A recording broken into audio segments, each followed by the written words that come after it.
రాజధాని కాలుష్య కోరలో చిక్కుకుంది. వాయు కాలుష్యం కారణంగా ఢిల్లీ ప్రజలు తీవ్ర అనారోగ్యం పాలవుతున్నారు.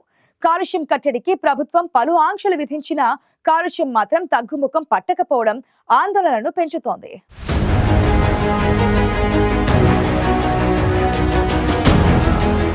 పార్లమెంటు సమావేశాల్లో భాగంగా రాజ్యసభలో ఢిల్లీ కాలుష్యం అంశాన్ని లేవనెత్తారు ఆప్ ఎంపీ రాఘవ్ చద్దా. కేంద్రం ఏఐ గురించి కాదని ఏక్యూఐ గురించి మాట్లాడాలని రాఘవ్ చద్దా చేసిన వ్యాఖ్యలు హాట్ టాపిక్ గా మారాయి.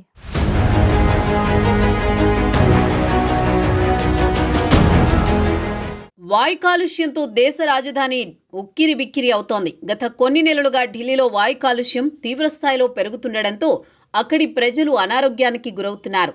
వాయు కాలుష్యం కట్టడికి ఢిల్లీ ప్రభుత్వం చర్యలు తీసుకోవాలని సుప్రీంకోర్టు సైతం పలుమార్లు సూచించింది. దేశ రాజధానిలో గాలి నాణ్యత మెరుగుపరిచేందుకు ఢిల్లీ ప్రభుత్వం చర్యలు తీసుకుంటున్నప్పటికీ కాలుష్యం మాత్రం తగ్గడం లేదు. దీంతో పార్లమెంటు సమావేశాల్లో రాజ్యసభలో ఆప్ ఎంపీ రాఘవ్ చద్దా ఢిల్లీలోని వాయు కాలుష్యం అంశాన్ని లేవనెత్తారు. రైతులు పంట వ్యర్థాలను దహనం చేయడం వల్లే ఢిల్లీలో వాయు కాలుష్యం పెరుగుతుందనే వాదనలు సరైనవి కాదని రాఘవ్ చద్దా పేర్కొన్నారు. దానికి సంబంధించిన నివేదికలను సైతం చూపించారు. రైతులకు వేరే మార్గం లేకపోవడంతోనే పంట వ్యర్థాలను దహనం చేస్తున్నారని రాఘవ్ చద్దా పేర్కొనడం చర్చనీయాంశంగా మారింది.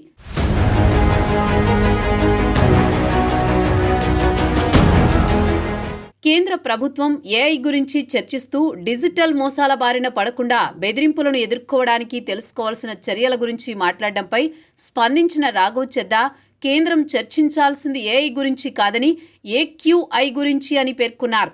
దేశ రాజధాని వాయు కాలుష్యం నుంచి బయటపడాలంటే ఏక్యూఐ గురించి తప్పక చర్చించాలని రాఘవ్ చద్దా సూచించారు.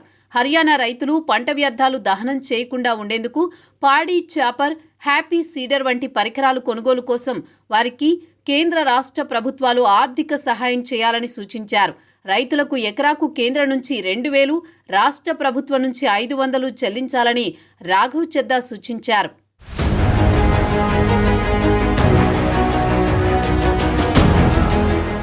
ఢిల్లీలో వాయు కాలుష్యం క్రమంగా పెరుగుతున్న నేపథ్యంలో అక్కడి ప్రజలు తీవ్రమైన కాలుష్య కోరల్లో చిక్కుకుంటున్నారు. దేశ రాజధానిలో వాయు కాలుష్య నియంత్రణకు గ్రేడెడ్ రెస్పాన్స్ యాక్షన్ ప్లాన్ 4 నిబంధనలు విధించారు. ఢిల్లీలో కాలుష్యం తగ్గుముఖం పట్టే వరకు GRAP 4 నిబంధనలు సడలించరాదని ఇటీవలే సుప్రీంకోర్టు సైతం ఆదేశించింది. ఢిల్లీలో వాయు కాలుష్యం తీవ్రస్థాయికి చేరడంతో ప్రభుత్వం పలు ఆంక్షలు విధించింది. అయినప్పటికీ ఢిల్లీలో కాలుష్యం తగ్గుముఖం పట్టకపోవడంతో సుప్రీంకోర్టు సైతం ఆందోళన వ్యక్తం చేసింది. ఢిల్లీలో కాలుష్యం కట్టడికి చర్యలు తీసుకోవడంలో అలసత్వం వహించరాదని ప్రభుత్వాన్ని హెచ్చరించింది.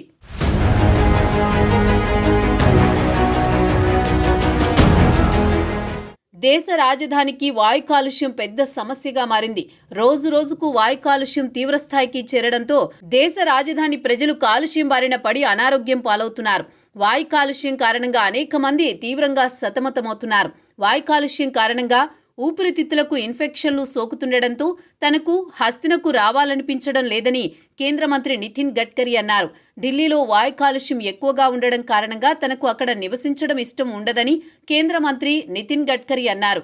ఢిల్లీకి వస్తున్న ప్రతిసారి కాలుష్యం ఎక్కువగా ఉండడంతో వెళ్లాలా వద్దా అని ఆలోచిస్తుంటానని, శిలాజ ఇంధనాల వినియోగాన్ని తగ్గించడమే కాలుష్య నివారణకు ఉత్తమ మార్గమని నితిన్ గడ్కరీ పేర్కొన్నారు.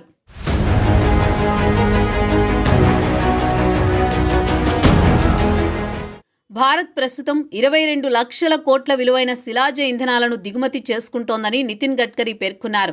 ఇది ఆర్థిక వ్యవస్థ, పర్యావరణ, జీవావరణ శాస్త్రాల కోణం నుంచి సవాల్గా మారిందని అన్నారు. ప్రత్యామ్నాయ ఇంధనాలను ప్రోత్సహించడం ద్వారా శిలాజ ఇంధనాల దిగుమతులను తగ్గించుకోవచ్చని గడ్కరీ అభిప్రాయపడ్డారు. ఢిల్లీలో నివసించడం తనకు ఇష్టం ఉండదని నితిన్ గడ్కరీ చేసిన వ్యాఖ్యలు రాజకీయ వర్గాల్లో హాట్ టాపిక్గా మారాయి.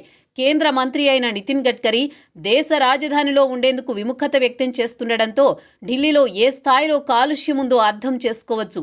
నితిన్ గడ్కరీ వ్యాఖ్యల నేపథ్యంలో దేశ రాజధాని నివాసయోగ్యం కానంత కాలుష్య కోరల్లో చిక్కుకుందా అనే ప్రశ్నలు సైతం ఉత్పన్నమవుతున్నాయి.